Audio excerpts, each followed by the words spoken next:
Olá, boa tarde a todos, a todas. E Moriô, bem-vindos, bem-vindas à Pele Negra, Escola de Teatros Pretos, aqui no setor de estudos em teatro negro, porque a Pele Negra tem vários setores. No momento, por exemplo, também temos os cursos livres, que estão acontecendo, está no módulo 3. A gente está, por exemplo, com voz e subjetividade, com a Joana Bocaneira, dança, a expressão do tambor, com a Edileuza Souza. Eu sempre troco Santos, eu sempre troco o sobrenome de Edileuza, só chamo de Edileuza Santos, e também de produção preta, com Luiz Antônio Sena Júnior e Juliana Monique. Então, são vários cursos, a gente sempre está apresentando. Eu estou muito feliz hoje, porque a gente teve uma reunião ontem, né? E descobriu que dia 21 de abril a gente vai fazer um ano no ar, um ano de Pele Negra. Essa pandemia inteira, a gente acabou construindo essa escola, né? E falando bem rápido sobre a escola, é claro, está funcionando, mas ela não é uma ideia original, não é uma ideia nova, única. Antes de nós, muitos outros artistas e artistas pretos e pretas fizeram também as suas escolas, o de Chocolate, o Abdias Nascimento, com o Teatro Experimental do Negro, o Bando de Teatro Lodum, 31 anos. É uma escola também, né? E a gente começou devido a todo o movimento que os estudantes negros e negras da Escola de Teatro da UFBA fizeram no ano de 2017, né, reivindicando uma maior participação, uma maior representatividade dentro da escola, reivindicando disciplinas, professores, entre outras propostas. Teve o Fórum Negro de Artes Cênicas, a escola, então, acabou estruturando e organizando esse Fórum Negro, foi o primeiro Fórum Negro de Artes Cênicas da Escola de Teatro da UFBA, e aí surgem várias coisas. Eu acabo vindo para esse primeiro Fórum Negro, venho depois como professor visitante no programa de pós-graduação em Artes Cênicas da UFBA, e, entre várias coisas que eu participei, né, conheci muita gente, e aí teve uma montagem que nós fizemos como proposta, que foi Pele Negra, Máscaras Brancas, um espetáculo de teatro onde a gente adaptou da obra do Frantz Fanon, do livro dele. E aí a peça veio, montamos, sucesso absoluto, até que a gente percebeu que esse espetáculo estava servindo, funcionando como uma escola, né? E aí a gente resolveu inaugurar uma escola. Tudo pronto, tinha até conseguido um prédio emprestado, ia começar a escola, chegou a pandemia. E aí a pandemia, a gente ficou naquela, não dá para inaugurar, não dá mais para inaugurar, mas, ao fim, a gente entendeu que a resistência seria começar a inaugurar a escola mesmo assim. Então, no dia 21 de abril, ontem me lembraram, a Juliana me lembrou, do ano passado, de 2020, nós inauguramos essa escola. Pele Negra, Escola de Teatros Pretos. E muitos projetos, né, como eu falei, e hoje a gente dá continuidade a mais um.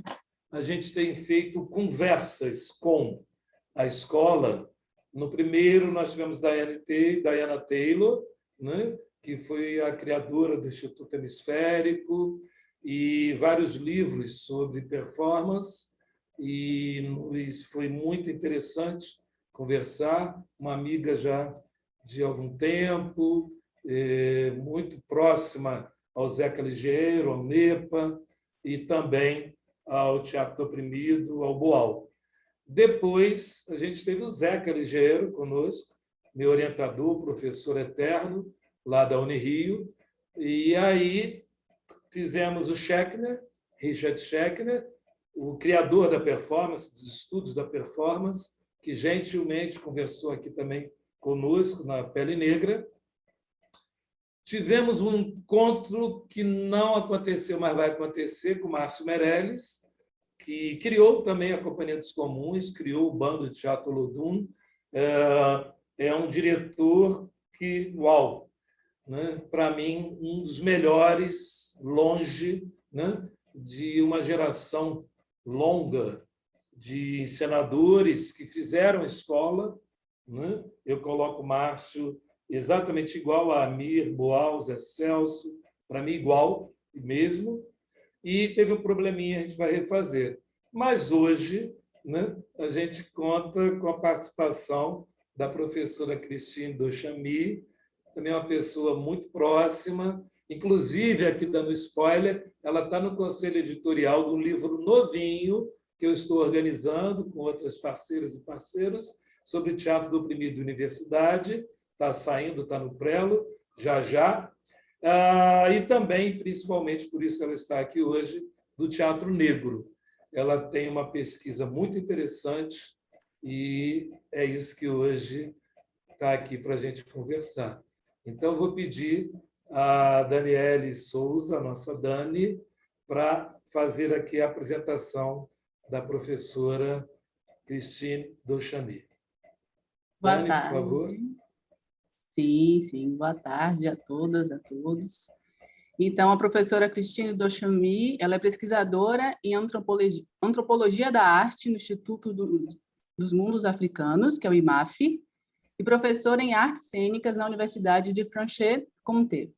Atualmente está no IRD, que é o Institut Recherche et Développement, passando 2 anos no Brasil em intercâmbio com a UFF e a UFBA. Só um minutinho para admitir mais uma pessoa aqui. Aí. Seu trabalho na junção entre teatro e antropologia busca, à luz dessas duas disciplinas, considerar formas de artes engajadas e especificamente as relacionadas às questões de negritude e do panafricanismo. Faz seu trabalho de campo, particularmente na África, Burkina Faso e Senegal, e no Brasil, através de vários festivais e várias manifestações, tanto no palco, em lugares oficialmente dedicados à arte, quanto na rua. Sua tese, defendida em 2001, analisou o teatro negro no Brasil e sua vivacidade na atualidade. Desde 2006, ela tem coorganizado um seminário na Escola de Autoestudos em Ciências Sociais, que enfoca o tema do engajamento artístico no continente africano e na sua diáspora.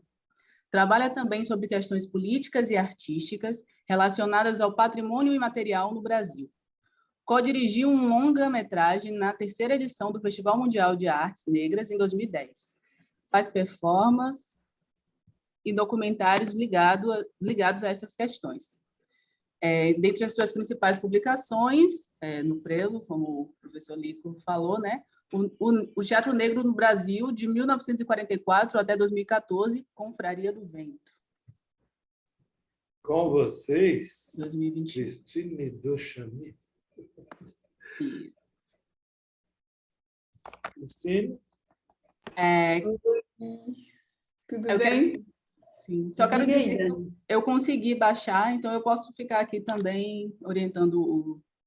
Tá, mas acho melhor eu fazer, porque no PowerPoint tem um vídeo que não tem no PDF. Ah, perfeito, certo. Então vou colocar. Aí eu acho melhor. E, Vamos gente, tentar. enquanto a Cristine se organiza, eu queria falar que ela é brasileiríssima, ela vem muito ao Brasil, ela acabou de chegar, ela está no Rio de Janeiro, Bahia, aqui na UFBA, direto, é a parceira de Antônia Pereira também, é uma pessoa nossa já há algum tempo. Então, Cristine, bem-vinda à nossa escola, é com você aí, jogue duro! Obrigada. A gente se conhece com o Lico justamente na época da pesquisa de doutorado, nos anos 90. Lá então, atrás. realmente faz um tempinho. A gente Vamos pode lá. falar isso, né? Uhum. Gente, eu vou voltar para o início, caiu nessa Então, o trabalho que eu vou tentar apresentar é uma mistura um pouco entre o que eu estou fazendo agora e o que eu vim fazendo antes. Então, é um pouco tentando, ao mesmo tempo, porque eu sei que vocês já são super especialistas, né, da questão do teatro negro, então, ao mesmo tempo, fiquei pensando, bom, não vou explicar muitas coisas porque eles já sabem, mas, ao mesmo tempo, querendo retomar certas coisas. Então, vão desculpando aí qualquer coisa. Claro, quero agradecer, né, primeiro pela invitação, pelo convite, porque é sempre bom poder, né, conhecer novas pessoas, essa geração nova e poder dividir, né, o que a gente tenta acrescentar a nossa pedrinha. E, sobretudo, nesses tempos, assim, a gente fica mais feliz ainda de dar sentido ao que a gente está fazendo. Então, o título que eu dei a esse trabalho, então, a nossa conversa, né, seria Teatro Negro, Patrimônio Material e Política no Brasil, na África e nas Diásporas. Questões democráticas, artísticas e de desenvolvimento sustentável. Tentando articular, na verdade, as questões ligadas ao patrimônio material, na longa duração, vou tentar explicar para vocês, assim, que eu estou pegando isso num tempo bem largo, e também justamente com a questão do panafricanismo, né, e da militância, tanto dos movimentos negros, desde os anos 20, né, até hoje. Então, é uma questão que eu sou de antropologia, mas também eu pego um viés bem histórico nessa história também, pelo viés artístico, claro, como eu sou também atriz, né, e performo, mas agora eu vou mostrar mais o lado pesquisa mesmo. Então, aqui é uma foto que achei super interessante, lá em Acupe, né, no Recôncavo Baiano. Vocês são mais ou menos da Bahia, né, todos. A parte, assim, o Bruno, que eu vi, que é meu aluno que está aqui também. Vários lugares, viu, Cristine? Tem gente Vários até lugares, da então vou Noruega. explicando. Tem Então, até a Noruega.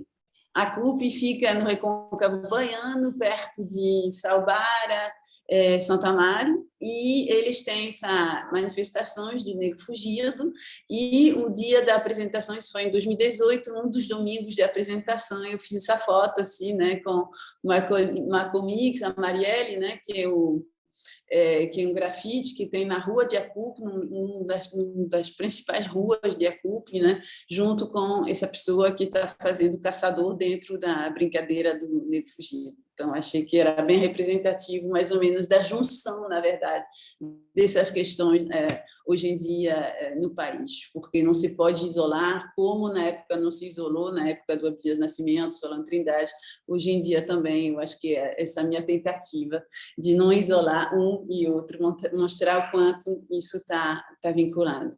Vou tentar só dar uma olhada, porque com essa coisa do PowerPoint, fico com medo de não admitir se tiver gente chegando, mas, por enquanto, acho que está tudo bem. Então, vamos lá.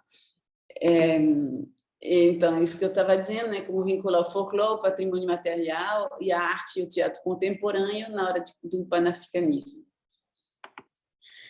A minha pesquisa, para vocês terem uma ideia do que eu estou fazendo agora, eu tenho vários eixos, né? A questão do teatro e das artes em geral, como eu expliquei, né, com esse seminário que eu tenho em Paris faz já um bom tempo, sobre essa questão, né, do engajamento na África, nas artes em geral e não só no teatro, e da questão das identidades nacionais, porque acho que para tentar entender um pouco como que isso aconteceu na América Latina, mas também na África, tem que entender que essa tentativa de autoafirmação pelas artes, ela passa muito pela questão das independências dos países. Então, por exemplo, no Haiti, em Cuba, no Brasil, a partir dos anos 30, tem todo um pessoal assim, da antropologia, mas também de artes, que tenta mostrar a necessidade de uma arte nova contra essa arte burguesa do colonizador, sobre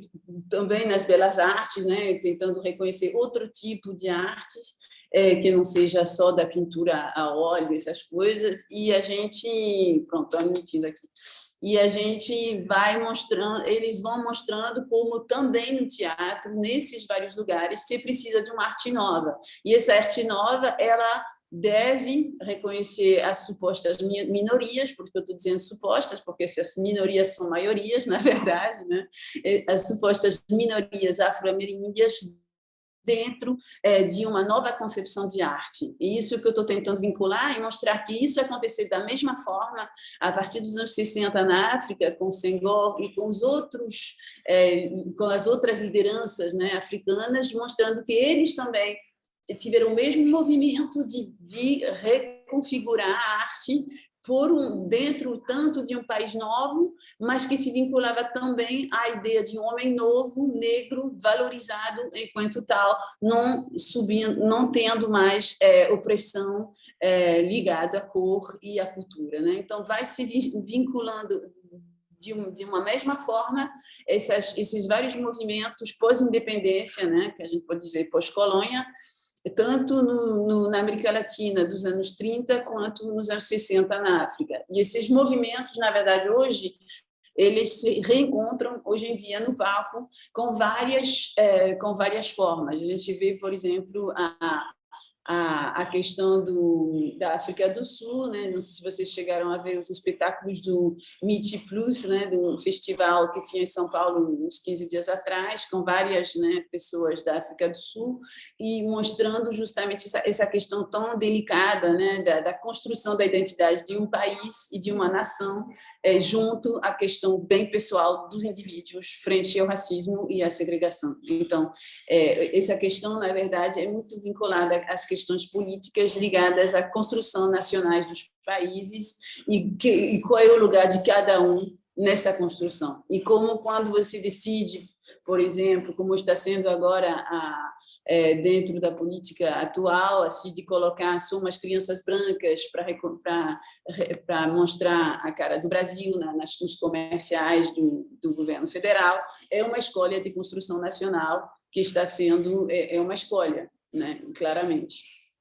Então, o segundo ponto que eu estou estudando, né, é a questão da importância das políticas públicas de reconhecimento do patrimônio imaterial afro-ameríndio para as comunidades, tanto em termos de autoestima, mas também do lado econômico, e como esse reconhecimento das políticas públicas, na verdade, ele leva a ter uma mudança muito grande dentro da vida das pessoas, e como essas pessoas começam, pelo viés do reconhecimento do patrimônio material, a entrar na universidade, a desenvolver todo um trabalho intelectual.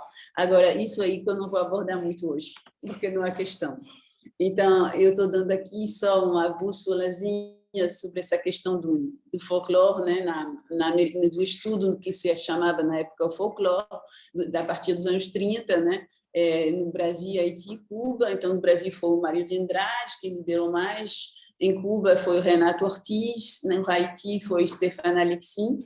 E nesses três países, por exemplo, eles procuraram, né, criar um movimento de reconhecimento, né, dos afro-haitianos, no caso assim, de cada população, para poder reconhecer um outro tipo de artes. Inclusive, no Haiti, tem todo um movimento que eu quero estudar ainda, que é sobre essa questão do teatro negro no Haiti, super interessante, que junta muito com o vaudou lá e as formas, né, que eles criaram por lá, que é um próximo passo. No caso, assim, como falei, né, eles colocam em xeque a arte burguesa ocidental e tentam criar uma outra parte que consiga colocar o que eles chamavam na época, né, do popular ou do folclore, que é, na verdade, essa arte não reconhecida, porque o que seria arte, na verdade, seria essas formas vindo da Europa que colocam as normas que é arte que não é. E, no caso, esses intelectuais, já nos anos 30 e também depois na África, a partir dos anos 60, tentaram justamente mudar isso. E, no caso, para dar um exemplo do Senegal, foi o Senghor, né, com o Festival Mundial das Artes Negras, de 1966, que tentou transformar, né, essas formas, essas normas, mesmo que ele tenha esse trabalho bem anterior, né? Mas digo, ele como presidente do Senegal, num país novo, do Senegal independente. Então, tem esses vários teatros negros nesses novos países, tentando definir o homem novo, né, no caso. Então, tem a junção das reivindicações nos anos 30, como dentro do teatro experimental do negro, né, com a inclusão das minorias na Constituição de 88, como hoje nos patrimônios imateriais. Quero dizer que essas questões, na verdade, elas se entrelaçam dentro de uma reivindicação internacionais e transnacionais das identidades afros, através dos cruzamentos, tanto dos intelectuais, porque o Abdias Nascimento conhecia muito bem o trabalho do Senghor, já logo nos anos 40, já naquela revista que eles tinham dentro do TEM, já estava muito desenvolvido assim, esses vínculos, essas trocas que eles tinham, então era uma coisa muito forte, e aí dentro disso, no Brasil, por exemplo, o Abdias ele já tenta colocar os patrimônios materiais negros, né, dentro dos espetáculos, tentando vincular essas questões. E, por exemplo, no Senegal ou na Burkina Faso, eles tentam, né, na época das independências, pegarem várias artes ditas tradicionais, né, dentro de várias etnias que muitas vezes não falam as mesmas línguas e criam um país unido através da valorização. Em vários países, como o Camerun, por exemplo, fizeram um teatro nacional, com uma companhia nacional de teatro, né, ou de dança e teatro, para mostrar uma cultura conjunta, né, do país, com essa ideia do homem que eu chamaria novo, né, no caso.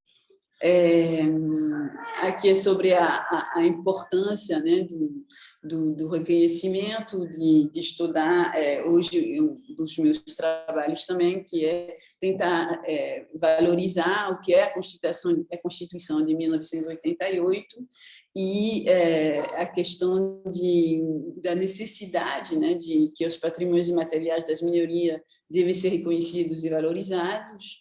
E, então, hoje em dia, se trata de ver a questão constitucional, nessa não valorização hoje em dia, né, desde o Temer de 2016, em termos tanto democráticos, através do patrimônio imaterial, isso tentando colocar isso na longa duração. Então, aqui os slides só falando justamente desse vínculo também nas decisões, né, de tirar tanto o Ministério da Igualdade Racial, tanto o Ministério da Cultura, isso logo em 2016. Então, isso afeta tanto diretamente a questão do reconhecimento, né, da luta contra o racismo no Brasil, quanto o reconhecimento desses patrimônios imateriais, já que o IFAM vira uma subcultura da secretaria, e que uma subsecretaria, digamos, do Ministério da Cultura. Então, é um pouco isso que eu estou trabalhando mais hoje, vendo essas concordâncias, né, de agenda e de tentativa de desvalorização, né, do que foi feito sobre o patrimônio material, mas também na arte em geral e especificamente na questão do teatro negro e das reivindicações. Aqui eu queria mostrar um pouquinho o trabalho sobre o teatro negro, para mostrar um pouco as categorias que eu tentei construir na época no meu trabalho de tese.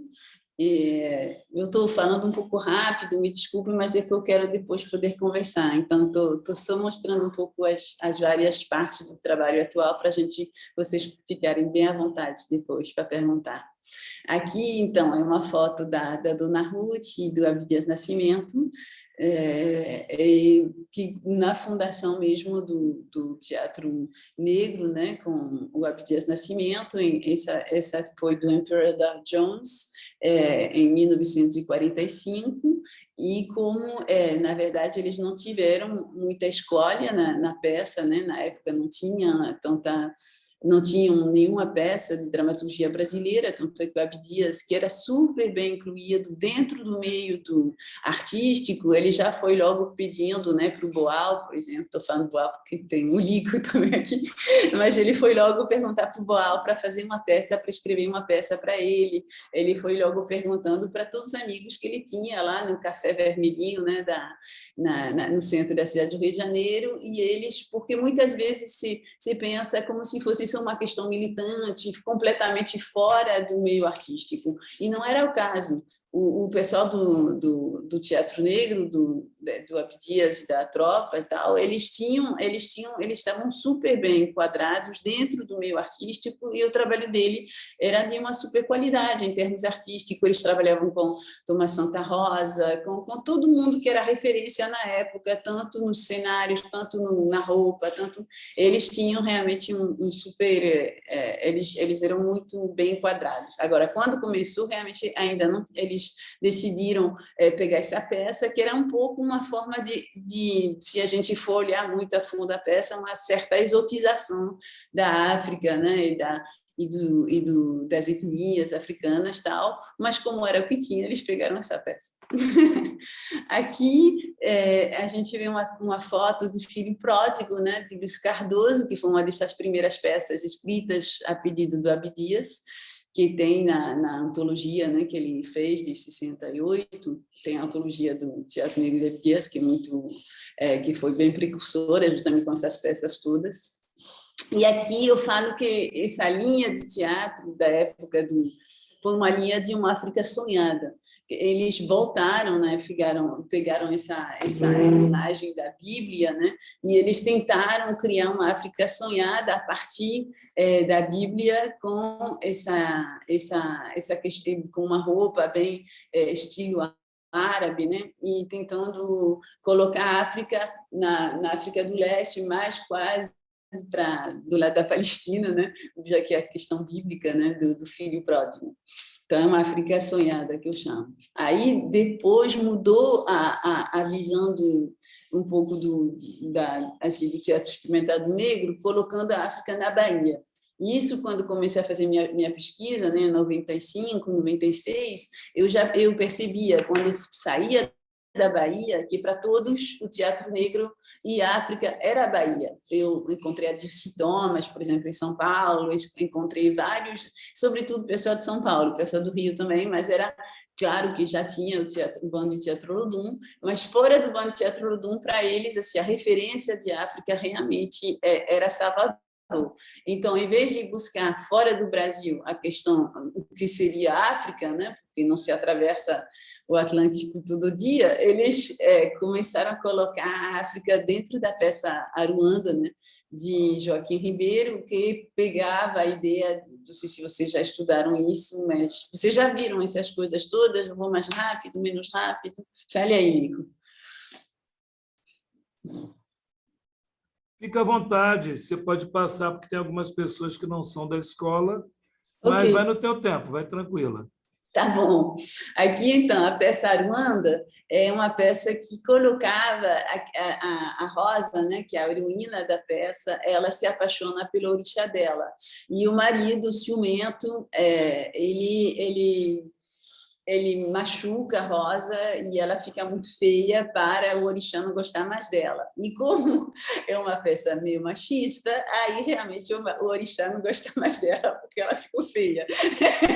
Mas isso na época não era muito tratado, e era a ideia assim, de mostrar uma África, né, menos exótica, né, do que essa do filho pródigo, e colocar a África na Bahia com a baiana do acarajé, com, vocês veem, né, os coqueiros, a roupa da baiana de acarajé, e da ideia de render o teatro negro mais nacional, justamente por isso que eu comecei um pouco a nossa conversa falando da importância da identidade nacional e como isso é importante na hora de representar, porque eles, na época, né, o Abdias, eles queriam mesmo se inserir como parte dos construtores do Brasil e de ter de dar uma outra visão, né, dessa visão colonial.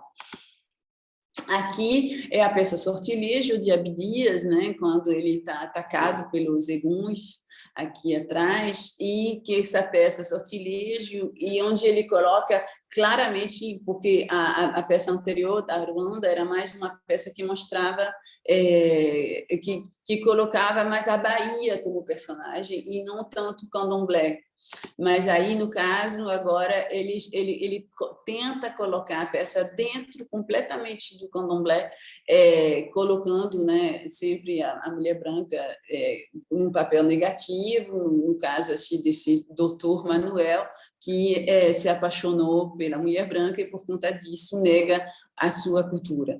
E isso é uma mudança muito grande do Abdias, porque no início, como ele era do tempo dele, ele tentava, ele tem um texto, inclusive bem polêmico, onde ele fala que eles têm que adestrar o povo, para o povo não acreditar tanto mais nessas questões das religiões afro-brasileiras, tal, mas que logo depois ele muda. Mas no início ele tenta dar uma imagem, daquela imagem que o colonizador quer ver, que ele vai entrar no quadro para poder participar melhor da construção do país. Aí logo depois ele se dá conta do erro dele, assim, né? Por exemplo, a partir dos anos 50 já ele muda o discurso dele. Se vocês querem, depois eu mando para ali com esse textinho assim, bem polêmico. Aqui, uma outra forma ainda que eles tinham dentro do TEM é a influência da cultura popular. Isso que me interessa, claro, vocês entenderam já, que é a questão justamente do maracatunação dentro do teatro que eles fizeram. Isso foi uma peça de 1952, quando eles criam, né, uma apresentação de maracatunação. No caso, vira realmente a importância assim do não mais antes de Sortilégio, né, 52, e não é tanto tentar achar a África dentro do Brasil. No caso, o maracatu, né, uma forma de congado que retoma, né, essas questões das coroações dos reis africanos, que isso veio mesmo para o Brasil. A gente conhece mais os congados de Minas Gerais, né? Isso com a dona Leda Martins e todos os congados lá, mas tem também o maracatu, uma forma deles, e eles tentaram retomar justamente a África dentro do Brasil pelo viés dessa cultura popular.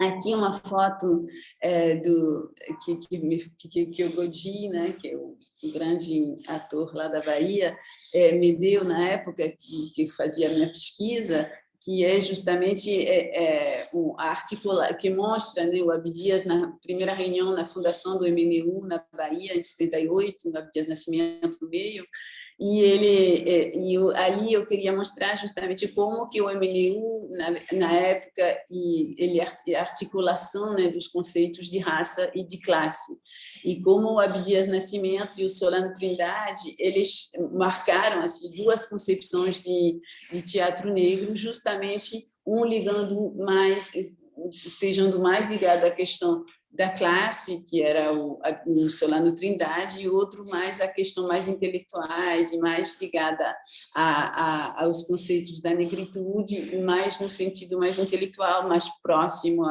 a Senghor, a MC Zé, que é o caso do Abdias, e um mais próximo ao teatro popular, a questão do Partido Comunista, que todos os negros estivessem uma vida melhor e do povo, e mais ligado à questão do Partido Comunista. E isso faz parte, na verdade, da importância do movimento de reconhecimento artístico dentro da política internacional, porque tem a Guerra Fria, todo mundo tem que se posicionar entre os comunistas e os não comunistas, e não tinha muito como o teatro negro fugir disso. Então, eles, na verdade, acabaram se posicionando, e houve um racha dentro do teatro experimental do negro, e se criou várias formas de teatro negro, e que influenciaram até hoje as formas de se fazer o teatro negro. Acho que hoje em dia, minha pesquisa em 2001 estava muito forte, eu acho que hoje as distinções às vezes são outras, mas na época era bem assim, os que continuavam o trabalho de Abdias e os que continuavam o trabalho de Solano. Aí eu vou mostrar um pouco aqui. Aqui é o Solano Trindade, que morreu o dia que eu nasci, 22 de fevereiro de 74. Então eu tenho um carinho particular para ele, além de ser um poeta incrível. E ele criou o Teatro Popular Brasileiro, porque ele não teve o direito de criar o Teatro Negro Brasileiro, porque o Partido Comunista, na época, impediu. Porque o povo é um só e não tem cor dentro do povo, segundo o Partido Comunista. Então, eles impediram, na verdade, o Solano de criar o Teatro Negro Popular Brasileiro e virou Teatro Popular Brasileiro. Isso foi super importante na classificação. Para ele foi muito difícil, né? Porque ele era um comunista convencido, mas foi muito difícil não ter o direito, né?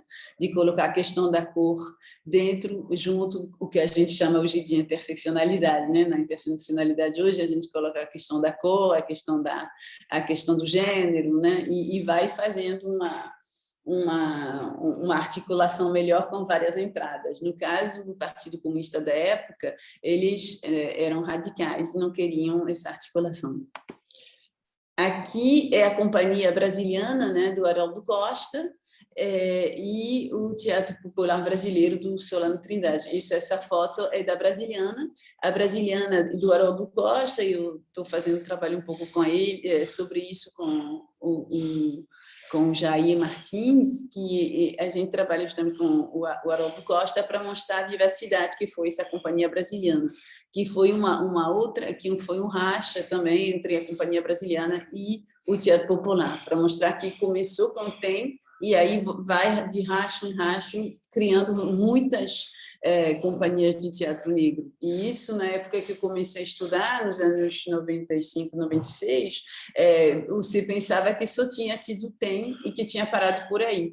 Enquanto, na verdade, do TEM saíram o Haroldo Costa, saíram o Solano Trindade, criaram primeiro uma companhia junta, que depois se separou de novo e deu a Companhia Brasiliana, que viajou a Europa toda durante 20 anos, inclusive em Santo Amaro encontrei, trabalhando sobre samba de roda, um dos membros lá que participou durante mais de 20 anos, indo de cidade em cidade com a Brasiliana, então foi muito poderosa essa companhia. E o Teatro Popular Brasileiro se instalou em Umbu das Artes, né? E aí hoje tem o Vitor Trindade, que é o neto do Solano, e tem várias companhias, né? Dentro como as Capulanas, por exemplo, de São Paulo, que continuaram o trabalho do Solano Trindade, se reivindicam do Solano Trindade, convidam às vezes justamente o Vitor Trindade. Então é realmente um movimento importante, né? Mais para o sul, porque apesar do Solano Trindade ser pernambucano, ter morado no Rio, ele acaba o final da vida mais para o sul do país, né? Umbu das Artes, perto de São Paulo. E eles lá de São Paulo é uma referência importante, né? A Escapulana. E o que é a diferença, digamos, do Teatro Solano Trindade? É a tentativa de achar no Brasil as formas, na verdade, de negritude, e não ir buscar o que ele não gostava, né, do Abdias Nascimento, não ir buscar na África, mas mostrar o quanto que a África já é aqui, o quanto o Brasil já é um país negro, né? Isso foi uma das coisas muito importantes, claro, do Abdias, mas também do Solano Trindade, pelo trabalho, então, de valorizar muito as questões do teatro popular, o que a gente chama patrimônio material também hoje. E para mim foi uma grande felicidade, porque as meninas das Capulanas, elas falaram que conheceram o Solano Trindade pelo meu trabalho. Aí às vezes a gente acha que trabalha à toa, mas às vezes é bom, porque o trabalho da gente, né, dá umas certas informações, por isso que eu estou tentando também aqui detalhar para vocês puderem ter essa informação. Então, isso, meu trabalho na época, eu fui fazendo um trabalho mais sobre Salvador, Rio e São Paulo, justamente depois, né, dos fundadores, que eu chamo os fundadores, o Abdias, o Haroldo Costa, Solano Trindade, E aí, na época, só tinha a Leda Martins, né, que tinha feito um trabalho sobre a questão mais de comparação entre o teatro negro nos Estados Unidos e o TEM, mas se falava que não tinha teatro negro. Aí eu fui fazendo o trabalho de campo, tanto no Rio, São Paulo, Salvador, onde morei 10 anos, por isso que o nosso Lico diz que eu sou de casa também, em Recife, Maceió e São Luís. E eu fui me focando mais no teatro profissional mesmo, e aí no Recife, Maceió e São Luís, na época, não tinha tanta coisa, nos anos 90, 2000. Aí eu me foquei mesmo na cidade de Salvador, Rio, São Paulo. Aí, só para mostrar um pouquinho para vocês, ali o livro vai sair em português, espero, esse ano ainda, tivemos vários contratempos, mas para mostrar só para vocês os herdeiros do teatro negro, isso é uma parte do livro, né, que eu estou traduzindo. Por exemplo, no Rio de Janeiro, depois, né, tivemos o Grupo Ação, que era do Zósimo Bubu, as experiências também dentro do Instituto de Pesquisa de Culturas Negras, o IPCN, ele chama, também dentro do Teatro do Oprimido, na época com o Lico já, e os que foram logo depois dele. E, na época, assim que eu conheci o Lico, foi através dessa pesquisa.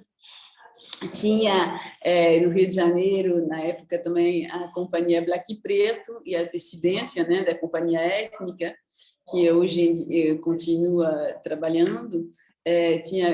Aí depois fui mostrando o trabalho da Companhia Marginal e da Companhia dos Comuns.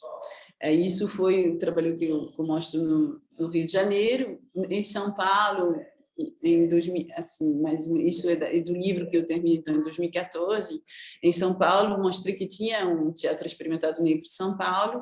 Teve a Companhia Origem e Ilha de Criação, de Azenaide, que participou depois da Companhia Étnica Trabalhava, e o trabalho da Dircy Thomas e do Centro de Dramaturgia e Pesquisa sobre a Cultura Negra, e a Companhia Experimental Os Invasores. Também, mais recentemente, a Companhia Os Crespos, as Capulanas e o Coletivo Negro. Sei que em São Paulo está pipocando hoje em dia, não estou morando em São Paulo, cheguei há pouco de novo no Brasil, mas eu sei que está pipocando, porque tem muito mais. E na Bahia, isso que foi interessante, né, era ver as primeiras experiências de teatro negro e dentro também da Escola Martim Gonçalves, que era um grupo que era muito influenciado pelo teatro experimental do negro. Depois teve o grupo Testa e o grupo Amarizniarão, do Godin, né, que tentava juntar a questão afro-ameríndia, e ele foi muito importante na formação de muitos atores na época, na Bahia, nos anos 70. E depois a companhia, tanto da Companhia Teatro Popular do SESI, do Luiz Bandeira, como que chama hoje em dia a Companhia Gente de Teatro da Bahia, que ele foi procurar muito o teatro de cordel, o teatro popular. No caso dele, assim, era bem a continuação do Solano Trindade, enquanto o Godin seria um pouco mais o trabalho do Abdias. E o Bando de Teatro Lodum, claro, né? E aí as últimas, que são as mais recentes, seria o Centro Abdias Nascimento, né, o CAN, e o NATA, né, de Fernanda Júlia, do Núcleo Afro-Brasileiro do Teatro de Alagoinhas. Mas eu estou citando um pouco aqui para mostrar o quanto que, na verdade, nunca parou. Teve o Abdias, mas depois, assim, por exemplo, no Grupo Ação de Zósimo Bubu, ele conhecia muito bem o trabalho de Abdias, ele trabalhava com outros atores e sempre indo atrás do outro. Aí, na época, eu fiz a entrevista, né, com a dona Ruth de Souza, com o Abdias Nascimento, com o Zósimo Bubu, com o Antônio Pitanga, com esses mestres todos, né? E também eles iam me indicando novos atores, novas companhias, e foi assim que em diante, né, que eu fui construindo o trabalho. E acho que isso foi importante para mostrar o quanto aqui a Zenaide, né, faleceu já, infelizmente, e para mostrar quanto que tinha uma história, que tinha uma continuidade, que não porque isso, cada vez, assim, por exemplo, a Zezé Mota, ela dizia que cada vez os produtores diziam, mas não tem, não existe, não tem atores, tal. Então eu trabalhei sobre isso também no livro, mostrando o quanto que o trabalho de Agus, né, como a Zezé Mota, como várias companhias, eram essencial e mostrar que tem um marco histórico é importante para os que chegam como para os que negam, né? Então acho que esse trabalho ele era importante nesse sentido. E, além do que, para mim foi muito importante assim, fazer esse trabalho. Na época, quando eu fui na casa da dona Ruth de Souza, ela foi me mostrando todas as fotos e tal dela, e ela viu, ela me mostrou, esse homem que salvou a minha vida, ele foi tão importante para mim e tal. Aí eu abri, li assim, o negócio de fotos dela, tá? E eu vi, e aquele homem era meu tio. E aí eu falei, pronto, cheguei. Eu tenho legitimidade. Meu tio ajudou a Ruth de Souza, porque ele que conseguiu colocar ela, né? Quase que ela ganhou o prêmio de melhor atriz no Festival de Veneza, né, de cinema, e ele que na verdade ajudou ela na época para fazer isso. E então eu pensei, bom, então se tem meu tio ali na casa da dona Ruth, que eu devo finalizar. Isso me ajudou para caramba a finalizar a tese, porque eu devia isso para a dona Ruth, para ele também. Então, aqui eu queria mostrar só um pedacinho da importância também da questão da mulher hoje em dia dentro do teatro negro. Já na época, né, da Zenaide, na Companhia Étnica, isso é um trabalho que elas fizeram nos anos 98, acho, por aí. Um pouco antes até, e que era sobre a importância, né, do lugar do corpo para representar a negritude, passando pela performance, pelo corpo, porque a Zenaide é atriz, mas a Carmen Luz ela é bailarina, e elas diziam que só ter o corpo negro no palco, mesmo que você faça butó, você faz teatro negro. E, então, elas eram bem radicais e colocando sempre o lugar da mulher central no trabalho dela. Eu achei fantástico o trabalho delas. Aqui é uma peça mais recente, né, dos Crespos, sobre também o lugar da mulher negra, mostrando, né, a mulher que vai casar na sua diversidade, e aqui à direita é a Dircy Thomas, que foi uma das fundadoras também do Teatro Negro em São Paulo. Aqui outra mulher, né, que é essa peça sobre Ivone Lara, é o Teatro Afromusical de Resistência, e que justamente logo depois das eleições de Bolsonaro já tinha vários elementos de resistência dentro do lugar da questão do lugar dos militares e do teatro negro e do lugar da mulher. Aqui eu queria mostrar só um pedacinho, de repente você já conhece, que acho que é o Cobrinha que comenta, que foi também logo depois da eleição do Bolsonaro. Ai, meu Deus, cadê? Espero que funcione. Somos tantas e tantos. Dá para ver para você? Joma, Diele, Funa, Rafuma, Baba, Babá, Mabade. Somos griots. A cena negra em festa, em abundância. Reinamos em 2018 porque somos reis e rainhas. Temos uma longa história. Continuidade do Teatro Negro de Revistas, Companhia Bataclan Negro, Teatro Experimental do Negro.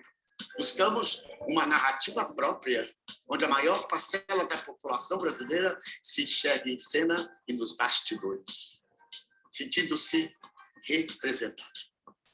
Nós, coletivos, artistas independentes, produtores e produtores, técnicos da escrita e direção, pretos e pretas, ao nosso público agradecemos e frisamos que no próximo ano estaremos muito mais potentes. Resistiremos. Eu fico arrepiada quando escuto isso. Não tem como. Então, eu achei importante mostrar isso, embora você já soubesse, né, do quanto que está pipocando, o quanto está forte, mas que desse momento para hoje tem essa multiplicidade. E a importância também do lado performativo também dentro das questões da resistência, né?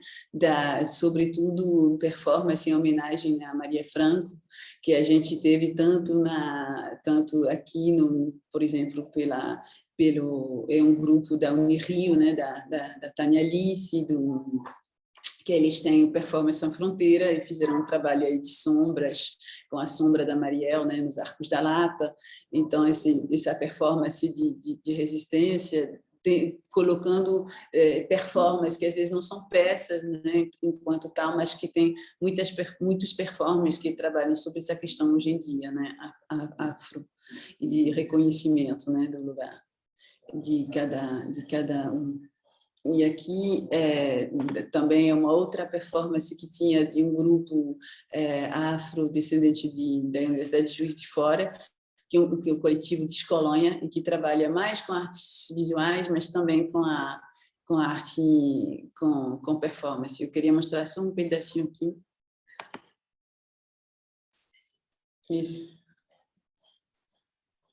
É de 2018.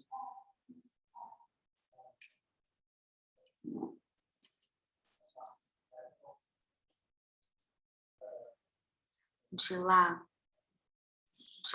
ela sente. No ventre, na pele, ela sente brotar mais de 1000. Somos 1000 Marielles surgindo assim. Com o tempo a gente aprende movimentos assim, desvios, movimentos, pois chegam assim, eles, de todos os lados,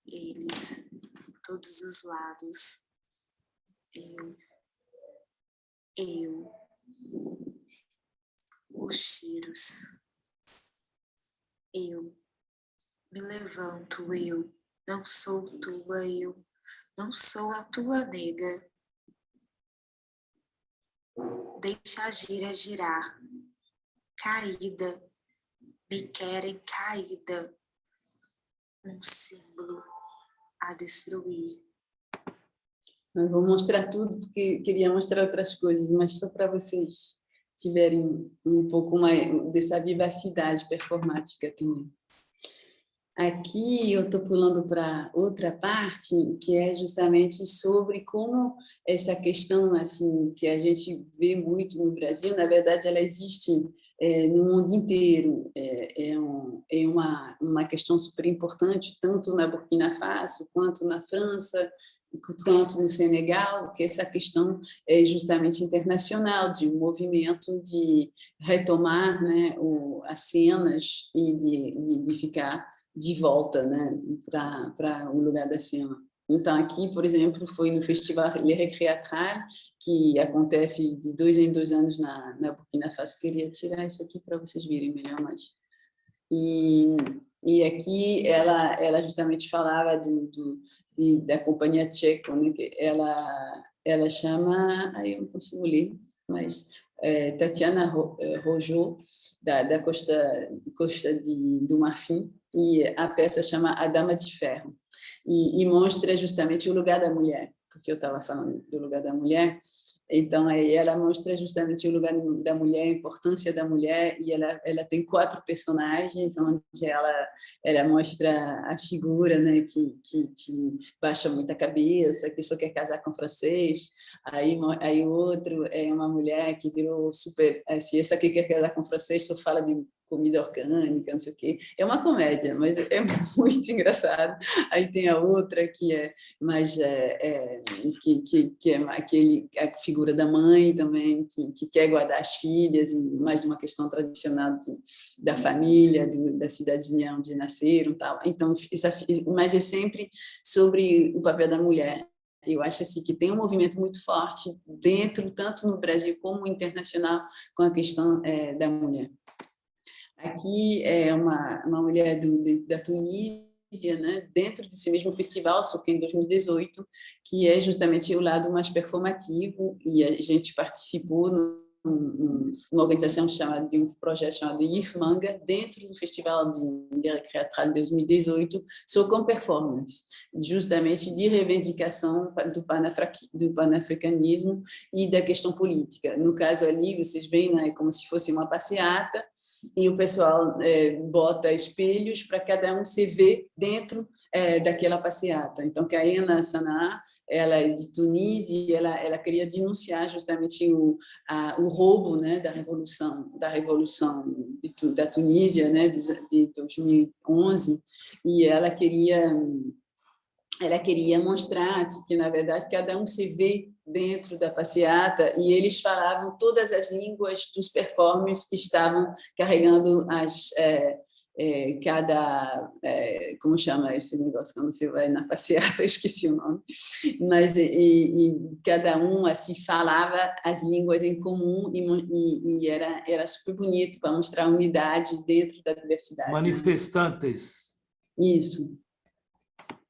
Aqui foi em 2014, o que eu queria mostrar era um programa no ano da Revolução da Burkina Faso, e era então Festival Recreatral, né, vocês veem o nome aqui, e o tema do festival era segurar a mão do futuro para que ele não treme, para que ele sorria. E foi o ano que teve a Revolução e que eles botaram o Prosper Compaoré, que era o ditador né, que ficou 20 anos na Burkina Faso, e a programação ali ela era tanto ligada à questão política de colocar fora esse homem, como a questão do panafricanismo. Então, por isso que eu quis mostrar um pouco para vocês essa mistura, ao mesmo tempo, política interna e, ao mesmo tempo, uma política internacional de panafricanismo que liga tanto a diáspora da África que está na Europa, com a diáspora que está nas Américas há mais tempo, né? Porque essa diáspora da Europa, na verdade, é mais recente, né? Pós-independências para a maioria, enquanto a diáspora africana no Brasil tem 300 anos, né? Não tem nada a ver. Mas eles justamente incluem, né, essa questão. Aqui tem uma peça, né, que se chama Nuit Blanche à Ouagadougou, que é justamente eles ensinando a saída do poder do ditador, e eles estavam atuando em cena no dia da Revolução. Então, foi uma coisa assim, incrível para justamente um do Smoké, né, que está aqui, ele saiu da Revolução para vir para o palco, no palco, ensinando a Revolução. E essa peça, vou mostrar um pedacinho, porque acho que é interessante, é o trilha.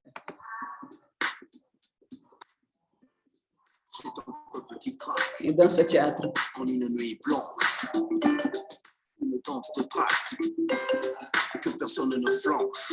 Un peuple qui craque. En une nuit franche, une danse d'attaque. On passe à l'attaque, on passe à l'action. On passe à l'attaque, on passe à l'action. On passe à l'attaque, on passe à l'action. Mieux vaut tard que jamais, on passe à l'action. On passe à l'attaque, on passe à l'action. On passe à l'attaque, on passe à l'action. On passe à l'attaque, on passe à l'action. Aussi longue la nuit, le jour fera son apparition. On passe à l'attaque d'accord et c'est tout le pays qui s'affole. On ferme les écoles, on sort les pancartes et les banderoles. Partout dans la ville, il y a dans l'air d'excitation. La place de la nation deviendra place de la révolution. On passe l'attaque, mort, on va chez les tyrans d'abord. Aux ennemis du peuple, à la bourgeoisie comprador. On sait ce qu'on veut, allez leur dire que vivre en révolutionnaire, c'est mourir en révolutionnaire, les armes à la main. On passe l'attaque, camarade, mais pourquoi donc attendre encore? Soyons réalistes et demandons-leur l'impossible. À part la société spectaculaire et marchande, le droit de vie, certes, ne se vendit pas, mais se prend. Et c'est une foule multicolore qui se déplace enthousiaste à l'idée que la menace a changé de camp et de place. Et c'est une foule décidée qui réclame et qui gueule. Si RS cesse, prends le pavé dans ta gueule. On passe à l'attaque, on passe à l'action. On passe à l'attaque, on passe à l'action. On passe à l'attaque, on passe à l'action. Mieux vaut tard que jamais, on passe à l'action. On passe à l'attaque. Aí é uma peça, né, do Serge Coulibaly, e que fala com Smoké, que é um rapper, né, é um MC, né, muito conhecido lá na Burkina, e ele fala: a gente passa no ataque e a gente passa para ação, a gente vai fazer a revolução. E essa peça ela foi toda criada, encenada, tal, bem antes da revolução. E dentro desse momento, quando houve a revolução, foi justamente no momento do festival. E esse festival, um dos fundadores, né, é a irmã do Sankara, que foi assassinado pelo ditador que chegou. Então era muito tenso, era militar na rua, era festa rolando, foi bem forte na época, mas e mostra-se essa importância, né, da necessidade de mudar o país e de mudar também a visão, né, do país. E essa peça era bem forte e, ao mesmo tempo, tinha nesse mesmo ano, né, em 2014, essa peça, né, chamada M'appelle Mohamed Ali, que é de Dieudonné Nyanguna, que o autor, que ele é do Congo, e junto com Etienne Minungu, que ele é o ator. E o Etienne justamente falava, né, do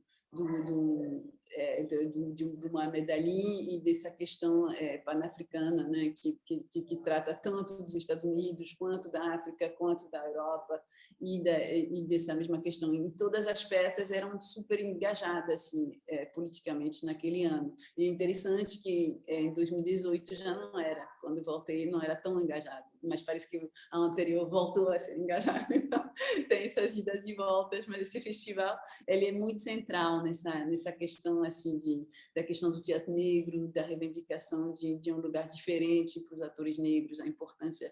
E o Dieudonné Nyanguna e o Etienne Minungu são super importantes para justamente enviar a Burkina Faso dentro dos palcos europeus, ter mais lugar para os atores negros. Na França também, que é uma questão muito delicada. Agora, na França tem um governo bem complicado em relação a isso.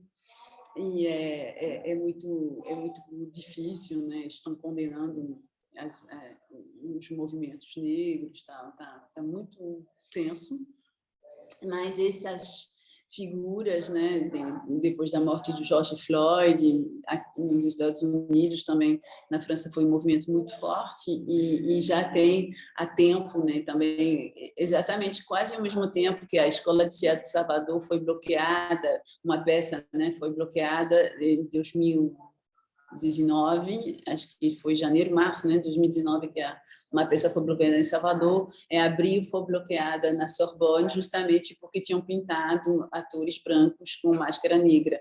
E foi uma questão muito forte, houve umas reações bem reaças mesmo, dentro do meio da cultura também, que qualquer... Aqui, Cristiane, foi Sob as Tetas da Loba, o nome do espetáculo. Sim.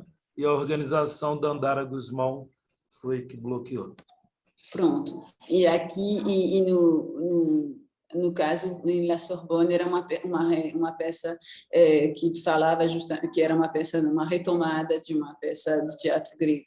Se vocês querem, eu escrevi um artigo ali, eu posso mandar até em francês, mas justamente comparando os dois bloqueios. Manda sim. Uhum. Aqui, no caso, assim, o Dieudonné Nyanguna, ele foi um dos diretores convidados da Avignon, e ele trouxe em Avignon muitas peças justamente vindo da África. Eles são assim uns agitadinhos, inclusive foi ele que me deu o contato para você poder convidar o Achimembe. Então é o Etienne, né, que é assim, dos agitadores atuais na França, e ele mora na Bélgica, na verdade. Aqui era esse mesmo ano, né, era a Companhia Insolé, e eu queria mostrar esse filme aqui atrás, em um dos filmes super importantes, que é dos anos 60, que foi censurado há muitos anos, que chama Les Statues Meurent aussi, As Estátuas Morrem Também, que era sobre o roubo, né, dos colonialistas das estátuas importantes, né, das religiões, para os africanos, e eles faziam uma peça de dança dentro, junto com esse filme passando, que essa companhia chama Insolé, para quem quiser pesquisar, é super interessante o trabalho dele. E aqui o filme que a gente fez com meu companheiro, que chama Philippe Degay, que chama Fesman 2010, do norte ao sul, do leste ao oeste, que é um filme que está em português também, aqui é o cartaz francês, mas no canal U vocês podem achar ele em português, e mostra várias peças de teatro negro, mas para o final do filme, vocês não precisam olhar tudo, porque é muito grande, é 1h30, mas vocês vão lá no final e tem várias peças do Fesman. O Fesman é o mesmo festival que eu falei mais cedo, né, organizado por Senghor em 1966, que reaconteceu em 2010 e também em 77 na Nigéria. Em 77 o Abdias Nascimento participou, enquanto em 66 o governo brasileiro não autorizou ele, porque eles falaram que eles e a tropa não representavam o Brasil, para mostrar muito essa questão da identidade nacional como sendo ou não supostamente representativo, né, do país e da identidade nacional. Eu acho que isso é uma questão chave, né, dentro dessas questões hoje em dia transnacionais. E é isso. Aqui era em francês. E aí eu queria falar que eu trabalho também com essas questões do negro fugido, mas aí acho que a gente fala outro dia. Só mostrar as fotos um pouco. E do Guerreiro de Alagoas também. Pronto, acabei. Pode ir, vou devolver a Obrigado, Cristine Dochamy. Acho que a tua pesquisa está bem atualizada e o teu livro, né, que infelizmente ainda não saiu, mas, para quem não sabe, a Cristine, os artigos dela são muito utilizados nos estudos em teatro negro, exatamente devido às categorizações que você falou logo no início. Evani, né, também trabalha algumas possíveis categorizações do teatro negro. Eu li também e fiz essa geral de pessoas que tentam fazer. Eu também estou tentando fazer algumas agora, né, discutindo isto.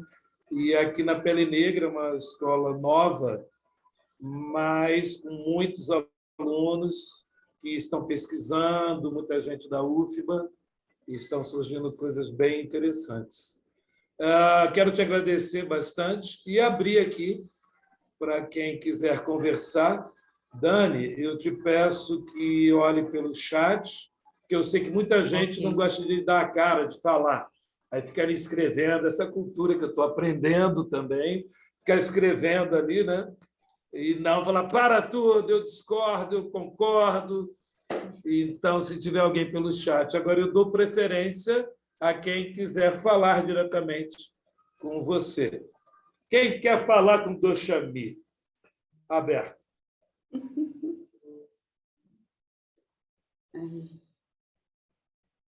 Não, e também, só para confirmar aqui, que realmente essa questão dentro do teatro oprimido, né, desde aquela época mudou muito, né? Hoje em dia tem as margaridas, né, tem muitas coisas dentro dessa questão do negro no teatro oprimido que pipocou também, né? Ficou muito interessante. Tem o Laboratório Anastácia, né? O Laboratório Anastácia, que é a partir do Laboratório Madalenas, né? E aí hoje tem um movimento mundial. Muito forte, né, também com o Alessandro, e também na África, né, com o pessoal lá do Senegal, e justamente depois do Festival Mundial de Artes Negras que tivemos em 2010. Né? Muito forte. E lembrando que Cristine também esteve conosco aqui na UFBA, nas jornadas últimas presenciais. Olha que loucura! E a gente, não sei se você lembra, a gente foi para São Francisco do Conde, né? Teve até aquela polêmica daquele espetáculo de fórum ou não, até hoje aquilo rende. Então, gente, quem quer agora em dezembro, né? Dezembro passado, que a gente fez online. Mas vamos lá, desculpe. Imagina. Se não tiver ninguém, vai para o chat mesmo. Quero perguntar, eu aqui, Diomar. Está me ouvindo, Lico? Tudo bom, Diomar? Diga. A Cristine é a minha professora orientadora do mestrado. Aqui eu estou em França. Né? É uma pessoa maravilhosa. Eu queria perguntar para a Cristine, que está no Brasil, como é que ela vê essa questão do do espaço político que está tendo no Brasil, a questão política no Brasil e a trajetória do novo teatro negro, de novo, essa nova geração, isso inclui todos, né, independente de idade, né? Como que nós podemos enfrentar toda essa questão por via da arte, por via do teatro, com uma voz que se torne ampla no país, que é o nosso, que discrimina muito o nosso trabalho ainda, né? Como é que ela vê isso nessa questão agora? Você que está aí no Brasil e está vendo essa situação política que nós estamos enfrentando. Eu acho assim que a questão é muito difícil de ser percebida hoje por conta da pandemia. Então, tem várias peças que estão sendo ensinadas, né, pela internet e tal, mas quando você chega, é mais difícil para você poder entender o que está acontecendo. Só vejo que teve um movimento muito poderoso, né, justamente depois desses vários fórum, né, que o Bando de Teatro Olodum fez, que conseguiu unificar muito, né, as várias companhias para elas irem se ajudando, que o tema pegou até festivais, né, pelo que eu falei mais cedo, pegou até festivais de teatro contemporâneo, que, como o MIT, né, que é um festival referência de São Paulo, e que realmente não era o caso. Na época era muito, assim, por mais que era reconhecido pelos outros artistas, quer não quer, mas eram coisas que eram um pouco separadas da programação cultural, né? E agora eu vejo que isso está pegando cada vez mais espaço e tem mais possibilidade em espaços novos, né? E isso, para mim, é muito positivo. Agora, que a questão desse problema assim, que não tem mais Ministério da Cultura, não tem mais Ministério da Igualdade Racial, encabeçando a Fundação Palmares tem esse camão que está super complicado, tirando, né, o nome dos heróis, né, e sem colocarem até outros, ainda bem, mas enfim, tá essa situação toda, né? Então, eu acredito que a situação política está tentando dividir também muito as iniciativas, e aí você vai cada um ficando na sua caixinha, né? Assim, a extrema-direita, ela funciona muito assim, né? Ela vai dividindo as pessoas e cada um vai ficando na sua caixinha e não tem mais muito vínculo uma com a outra. E as lutas, por mais que tenha esse movimento de interseccionalidade, cada um pega a interseccionalidade para si e não tem mais muita possibilidade de conversa, mas isso é uma estratégia da extrema-direita para dividir, para não ter mais tanta possibilidade de luta. Então, eu acredito que hoje em dia as iniciativas são um pouco menos visíveis e que, por mais que a Lei Aldir Blanc, né, ajudou várias companhias, inclusive esse Festival do Teatro que eu estava falando, mas que o financiamento da cultura desde 2006 caiu imensamente, né? Aqueles editais, né, para as companhias negras, para o teatro negro e tal, tudo caiu, né? A Petrobras está nessa situação que a gente sabe. Então, eu acredito que para o mundo da cultura está difícil, mas que, mesmo assim, a gente vê que em 2018 mostrei um pedacinho do filme, né, com Cobrinha, mostra quanto que tem de iniciativas. Então, acredito que apesar dessas dificuldades todas, o movimento já está tão forte que não vai mais parar mesmo, assim. Eu acredito que vai, daqui a pouco, assim, eu estou com muita esperança que os palcos já sejam completamente mistos e tomados e pronto. Eu vejo mais assim hoje. Obrigada. Tem escrito aqui a Juliana. Olá, boa tarde. Me chamo Juliana. Sou professora, doutora em teatro. Fiz meu doutorado aqui no programa de pós-graduação de teatro da UDESC, Universidade do Estado de Santa Catarina. E eu pesquiso sobre teatro negro também. Teu artigo foi uma das referências dentro desse processo de leitura para entender, né, o que era teatro negro, o que era o que eu estava pesquisando a partir de um recorte contemporâneo, os textos de autoria negra, né? Então, o trabalho de alguns dramaturgos e dramaturgas contemporâneas. Eu queria compartilhar, assim, né, um pouco, acho que a minha fala é mais no sentido de compartilhar algumas impressões da pesquisa, trocar, e também ver como que você pensa hoje sobre essa definição de teatro negro, porque eu percebi que durante os 4 anos assim, de pesquisa, a definição de teatro negro foi algo que esbarrou bastante, né? Teatro negro e dramaturgia negra. Na banca estava a professora Leda Maria Martins. A professora Leda foi uma grande companheira, incentivadora da pesquisa, alguém que, além de estar presente na qualificação, na defesa, também foi uma parceira assim, de trocas e reflexões sobre, né, essa categoria teatro negro. E a Leda, a gente sabe que também ela é referência intelectual para a gente, né, na definição dessa categoria. Assim como Ivani Tavares organizou também, né, hoje, assim, ela já proporcionou um outro olhar também para a compreensão de teatro negro. E aí, nesse contexto ali, nos 4 anos de pesquisa, de 2015 até 2019, eu fiquei bem inquieta para lidar com a definição, porque eu compreendia que teatro negro já tinha passado, pelo menos da maneira como a gente vê hoje, por outras dinâmicas. Ele está muito mais plural, heterogêneo, e aquela discussão sobre o discurso engajado, vamos dizer assim, era um dos desdobramentos do teatro negro, mas não necessariamente um ponto que definia ou essencializava o teatro negro hoje, né? O discurso engajado, o discurso de fronte, frontal, de inquietação, de deslocar, né, a branquitude, trazer a pauta do genocídio, enfim, tudo isso acho que era uma das camadas assim, que eu observava, porque eu percebia também que tinha elementos que eram muito vistos como elementos culturais, mas que a gente da área do teatro não estava estudando como teatro negro. Maracatu e todas as manifestações da diáspora africana. Então, eu queria te perguntar qual que é o lugar assim, da cultura, né? E dessas... eu vi que você ia falar no finalzinho ali sobre algumas manifestações. Eu fiquei curiosa nesse sentido de entender qual que é o lugar da cultura e desses elementos, das manifestações dentro da categoria de negro. Você acredita que, por exemplo, samba de roda, é negro? Agora, muito obrigada. Eu botei logo o meu e-mail para você me mandar essa sua tese, que eu quero muito ler. E não se preocupe que eu sou muito correta, eu sempre fico citando com quem eu li, trabalhei e tal, porque eu sei o quanto é importante. Então, muito, assim, eu gostaria muito de te ler. Mas, assim, para responder, eu acredito que cada categoria ela vai ser editada pela própria pessoa que está fazendo.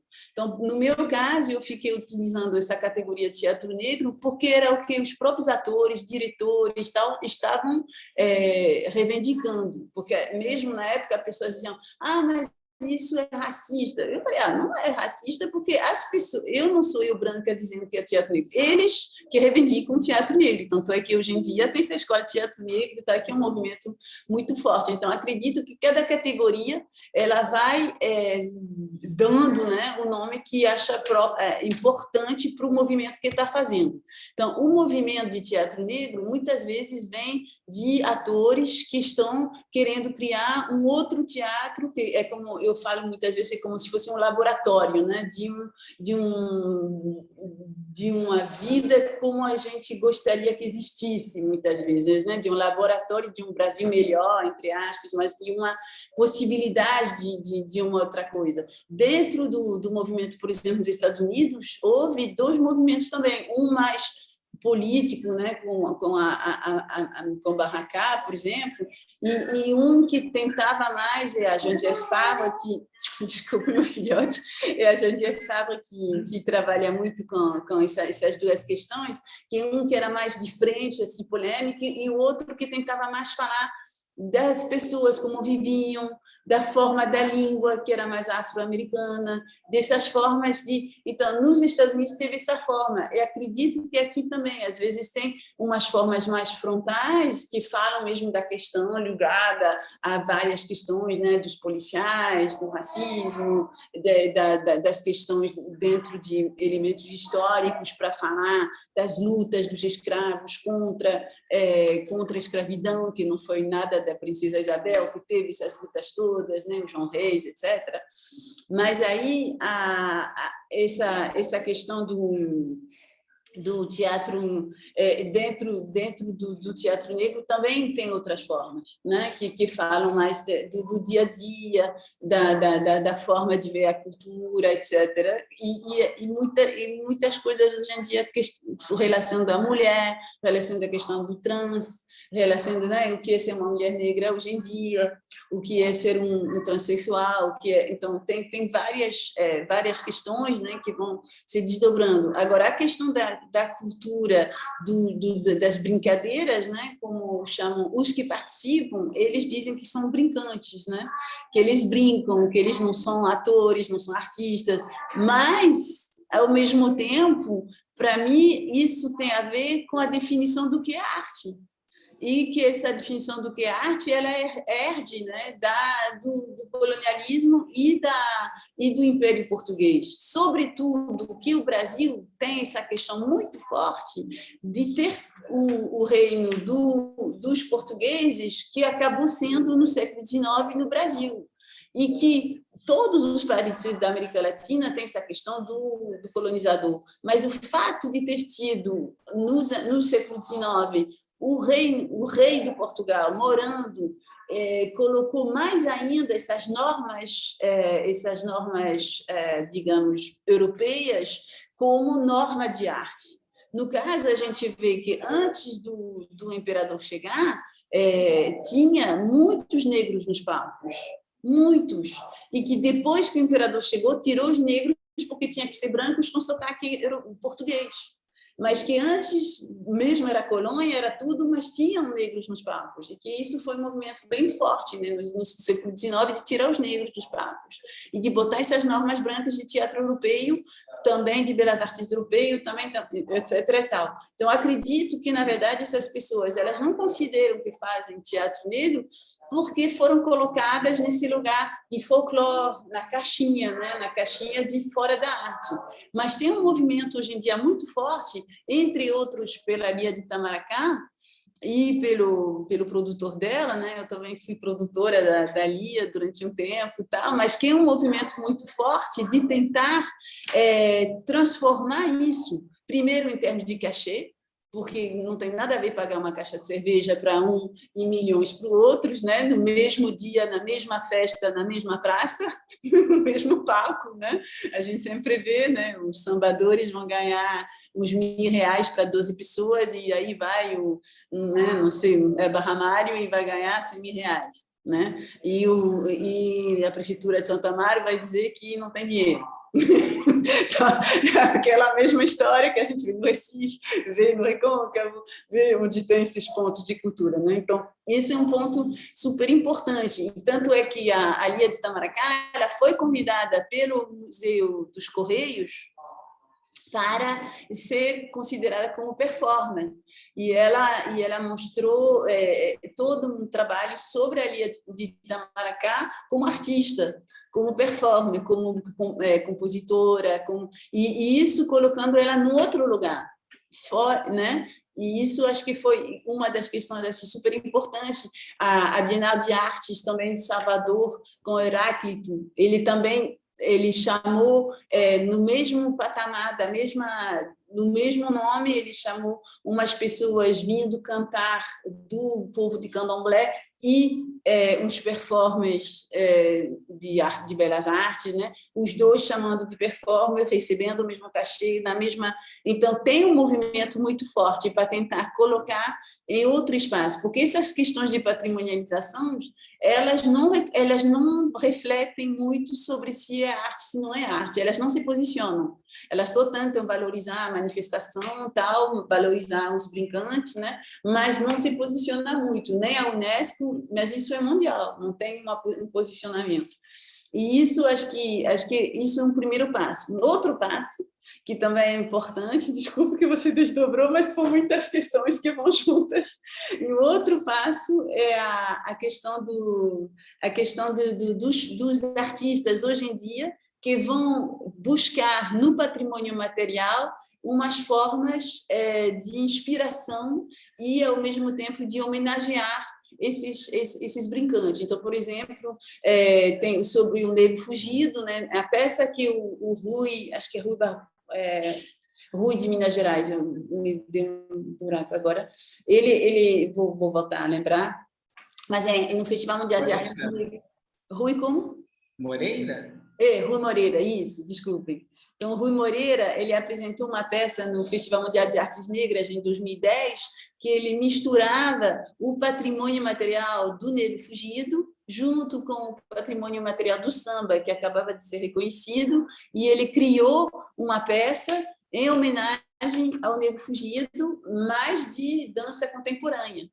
E isso é um movimento forte também. Agora, é sempre difícil, porque às vezes os brincantes eles acham que você está roubando as manifestações deles, né? Quando você usa dentro do teatro contemporâneo. Mas esse movimento foi o movimento do Solano Trindade.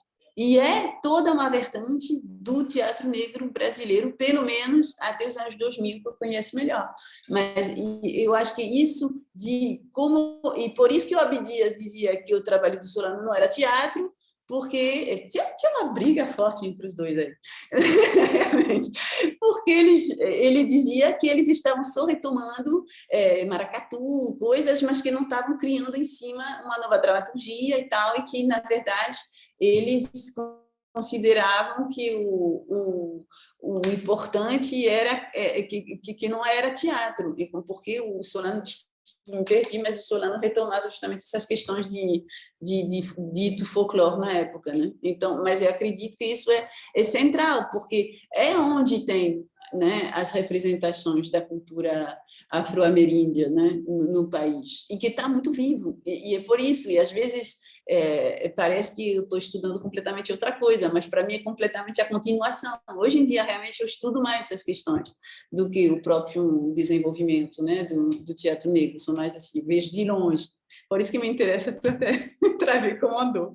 Mas, assim, hoje eu estou muito assim nos interiores, eu trabalho mais com as marujadas, as várias formas de marujada lá em Salbara, eu trabalho com o negro fugido, trabalhei muitos anos com os rezados, porque são essas pessoas, e essas pessoas, elas são, por exemplo, no Negro Fugido, era um senhor que agora faleceu, mas quem fazia o rei, né, com a filha, com a princesa Isabel, ele era, o ano todo ele era o rei. Embora ele fosse uma pessoa muito pobre, com aquela camisa rasgada, mas esse papel dele era um papel super importante na vida dele, no dia a dia dele. E eu acredito, assim, para mim, é por isso que também trabalho sobre o teatro do oprimido e o Boal, porque o Boal ele tem essa visão de que cada um de nós é artista, que não precisa ter a etiqueta artista para ser artista. E no caso, essas pessoas, elas se transformam, e também trabalho sobre a transe, porque justamente é isso, elas entram num estado diferente, e aquele estado é o estado que acompanha a vida deles no dia a dia, é isso que me apaixona, assim, aí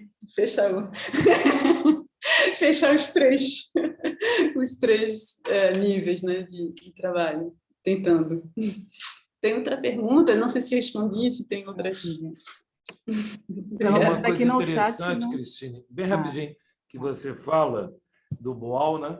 Que eu tenho utilizado muito, que é esse teatro em trânsito, do real para o ideal, ensaiando um mundo possível onde o corpo preto exista. Eu achei muito feliz as suas colocações. Quando eu estou pela América Latina, também eu falo muito sobre isso, a grande diferença de existir a família real no Brasil. Não acabou, Cristine. Eu pago laudêmio para Petrópolis. O príncipe, não sei se ele já morreu, mas todo domingo ele sai de charrete e dá a volta ali em Petrópolis, né? E as pessoas vão lá para ver. Fátima, fecha teu microfone, por favor.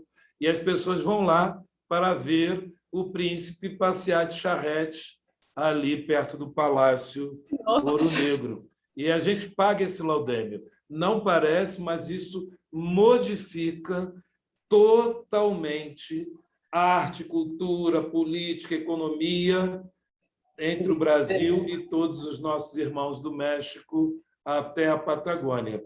E a outra coisa... Embora o movimento tenha sido ao mesmo tempo, né? Nos anos 30... Embora tenha sido ao mesmo tempo, mas é uma modificação forte. Uma integração mais forte ainda da opressão. Isso, quando vem da França, a comissão da França, para falar de arte, eles trazem, né? E vem a França para falar, é assim, o teatro tem que ser assim, as belas artes tem que ser assim. Eu acho que você foi muito feliz e eu acho que não dá para a gente falar de Brasil, América Latina, sem sublinhar a família real portuguesa e depois a família real brasileira, que ainda existe. Teve plebiscito há pouco tempo, se nós queríamos ou não voltar para a monarquia. A princesa continua socialite, dando festas, e nós, brasileiros, principalmente pessoal do Rio, Teresópolis, Petrópolis, a gente sustenta essa família real. E essa questão do Boal, que eu gosto muito, tenho usado muito isto, que é essa transição, né? O teatro negro, ou teatros negros, como Leda gosta já de grifar, ele possibilita denunciar, mas também anunciar um mundo possível, anunciar um futuro melhor, né? Mas gostei bastante. A gente está com probleminha de tempo, Dani. Como é que está? Tem ainda gente que quer conversar? Pelo menos no chat ninguém colocou aqui. Ok, tranquilo. Que bom. Gente, que bom. Não estou brigando, não, mas é por causa do Eu queria tempo. só citar uma coisa mesmo, Diga, bem rápida, diga. que quando eu falo Vai. do Negro Fugido, foi como eu falei lá na nossa oficina, né, de políticas e poéticas, que é sobre a tese de Monilson. A Cristina deve conhecer ele, né? Conheço ele. Ele já Produção dos defendeu... Santos, sim, sim. Que aí ele vai traçar essas comparações, né, entre a expressão cultural e os procedimentos e pensamentos de outros atores, como Artaud, Grotowski, Zet, mas que dificilmente isso seria considerado um espetáculo, né, dentro do que se é colocado. E são pessoas que são não atores, são as marisqueiras, pescadores do local, e que eles também não imaginam dessa forma.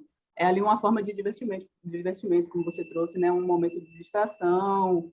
E aí tem um marco também da história, né, dessas pessoas, de que faz aquilo para existir, se sentirem vivos.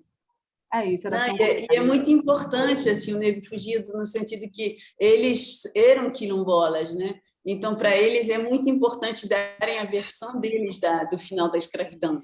E o fato de entrarem em transe, vários deles, é porque realmente eles têm, eles sempre se colocam como diferentes naquela região também. Eles são mal vistos. Eu morava em Itapema, aqui do lado, né, em 98, depois voltei a morar e tal. Eles são mal vistos porque eles ainda têm essa etiqueta de quilombola. E essa manifestação do Negro Fugido, ela é uma forma de reivindicar uma autonomia dentro como afro-brasileiro, como afro-ameríndio, e eles é interessante porque quer não quer, eles têm muita noção eles mudam, né, a forma de ver. Assim, tem uma época que eles fizeram até um estandarte colocando ópera, né, fugido, né, e tentando dar uma certa dramaturgia, como se contasse mesmo uma história. Aí vem o Munilson, justamente, que tenta tirar esse lado mais ópera. Aí tem, assim, mas vai evoluindo também em termos de dramaturgia, também em termos de representação. E a gente fez muitas entrevistas com eles, e eles têm, quer não quer, uma visão assim, da importância e de uma forma performativa, mas eles não se consideram, quando eu estava falando, não estava falando só do Negro Fugido, estava falando também das mais luxadas, porque o Negro Fugido, de uma certa forma, não deixa de ter um formato peça, mesmo que sejam 3 domingos, mesmo tem um formato um pouco mais fechado, mas, por exemplo, as pessoas que fazem a marujada, ali não sei, aí é longe, é bem diferente na forma de se colocarem. Eu acho que o Negro Fugido ainda é muito forte. Só como spoiler, a gente já fez teoria, né, nos estudos de teatro negro, Leda, inclusive, abriu. Depois nós estudamos no segundo módulo os elementos do espetáculo negro. No terceiro, a performance arts negra. No quarto, agora, são biografias cênicas negras. várias pessoas que você falou acabaram sendo encenadas, como Solano, o próprio Abdias, e a gente vai se dedicar, a partir de abril, a mostrar esses espetáculos e conversar com os atores e encenadores. É o módulo 4. E ainda tem um módulo que está ali no forno, que seriam exatamente esses espetáculos culturais ou danças dramáticas. Tem vários nomes, né? Performances culturais, mas está no forno para sair também um bloco gente, não deixam de inteiro me mandar. para nós discutirmos se é teatro, não é teatro negro, não é teatro negro. Para nós, sim, claro, é. A gente não tem nenhuma dúvida. A Escola de Teatros Pretos não tem dúvida alguma nesse sentido, mas a gente está pesquisando por blocos, né? Fica mais fácil. Então, dando um spoilerzinho aqui, mais à frente vem aí um módulo falando da performance cultural, envolvendo várias manifestações teatrais ou danças dramáticas, como a Miradade gosta de chamar, entre outros. Vai ter quadrilha, sim, quadrilha junina, vai ter tudo isso. Bem, eu quero te agradecer muito, Cristina. Eu falo, Cristina, que você, para mim, é brasileira, morou na Bahia, você é baiana, carioca, francesa, né? Então, Cristine, é mais difícil, Cristine. Então, muito obrigado, em nome da coordenação pedagógica de toda a Escola de Teatros Pretos, a Pele Negra, e a todos que aqui, né, participaram hoje, conversaram. Passou um pouquinho, ficamos em 1h40, mas está ótimo, sem problemas. E essa série, né, que a gente está conversando, conversas, a gente vai depois estruturar, organizar e vai tornar disponível para pessoas que queiram. É isso. Eu quero que você mesmo. se despedisse, então. Não tive tempo de olhar tudo. Suas palavras finais, Cristine, por favor.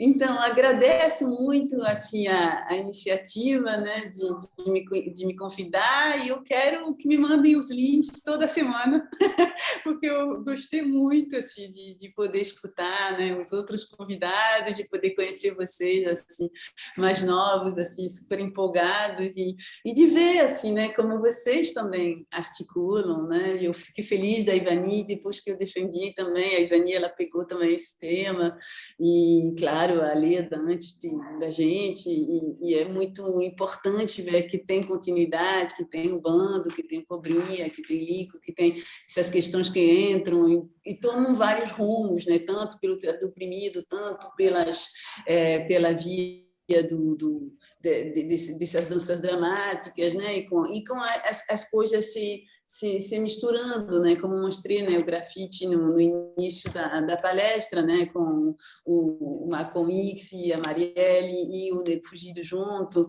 e ele, o nosso amigo, né, quando ele está no Nego Fugido, o Nilson, ele é um ator incrível e ele atua dentro daquela brincadeira, e eu acho que é isso, assim, as coisas vão se misturando. O Rui Moreira, ele incorpora mesmo o Nego Fugido, ele entra em transe naquele espetáculo, né? E assim, eu acredito que essas formas são formas de interpenetrações e de transformação da sociedade. Embora a sociedade pareça que ultimamente anda para trás, tem muita gente andando para frente, e eu agradeço porque faz um bem danado ver isso. Obrigado, Tchau. Obrigado. E fazendo o comercialzinho, então vem aí para fechar essa série o Márcio Meirelles e a Elisa Larkin Nascimento, confirmadíssima, dia 22, vai falar tudo sobre IPA, Afro Abdias, o TEM, o acervo que ela coordena. Tá bom, eu estarei aí. E passo aqui para a minha parceira, Dani, para encerrar. Contigo, Dani. Muito obrigado, gente. Emoriô. Emoriô. Foi um prazer estar com vocês aqui também.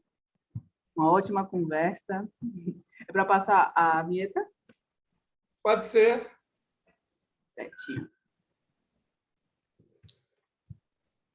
Então, não percam. Márcio Meirelles, Elisa Larkin Nascimento nas conversas com a Pele Negra, e o módulo 4, começando já no dia 27 de abril, Biografias Cênicas Negras. todos os espetáculos que a gente conseguiu reunir, que levaram ao palco figuras, personalidades da história preta do Brasil e do exterior. Vamos lá? Vamos lá. Eu vou compartilhar aqui. Tranquilo. É que ele dá uma travadinha. Tá tranquilo também. Se não der, não deu. Não tem problema, não. Agora vai. Emoriô, gente. Abram os microfones. Emoriô, bem forte aí todo mundo. Valeu. Emoriô. Valeu.